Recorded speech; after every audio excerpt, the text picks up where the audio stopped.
New York City, 2025. Every street buzzed with motion. Delivery bikes rushing, phones ringing, people talking to screens more than faces. In the middle of all this noise lived Alex Turner, a 32-year-old marketing executive who worked for one of the top tech companies in the city. His day started with emails and ended with more emails.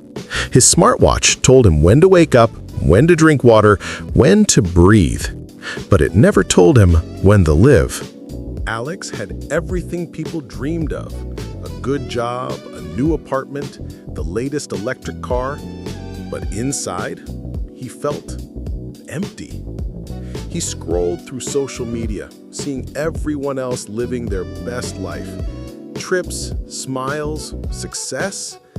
But when he looked up from his phone, he realized no one was really talking anymore. Even his friends were too busy. Conversations had become short texts. Emotions had become emojis. One Friday evening, Alex's company announced a digital detox weekend retreat.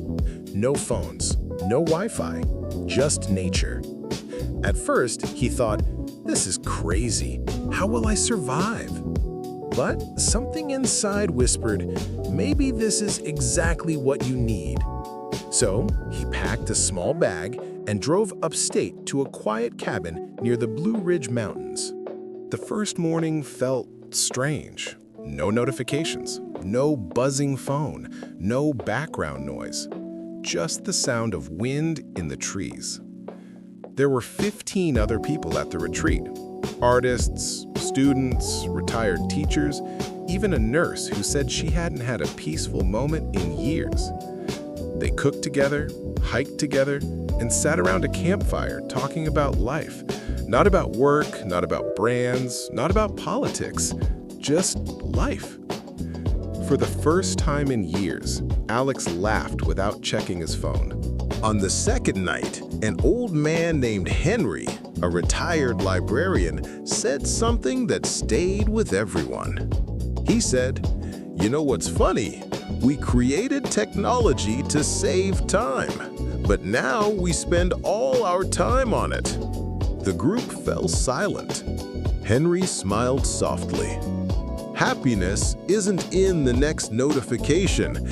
It's in the moment you're living right now, if you're awake enough to notice it. The next morning, Alex woke up early and walked to the top of a hill overlooking the valley. The sun was rising, painting the sky pink and gold. He took a deep breath. For the first time in years, his mind wasn't racing. He wasn't thinking about deadlines or followers or productivity. He was just there. That simple peace, that's what he'd been missing all along. When the weekend ended, Alex returned home, but something had changed. He deleted half the apps from his phone. He stopped checking social media every hour. He started calling his parents more often. He even began painting again, something he hadn't done since college. And every evening, instead of scrolling through news or watching random videos, he went for a walk by the Hudson River, watching real sunsets instead of filtered ones. A few weeks later, Alex wrote in his journal, "People think America is about success, speed, and screens. But the truth is, we're learning to slow down again.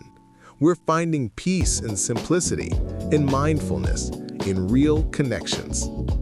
He smiled, knowing he'd found something most people were still searching for: balance.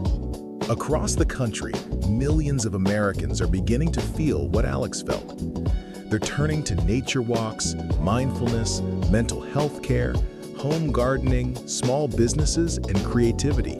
They're realizing that happiness isn't bought, it's built, slowly, in quiet moments.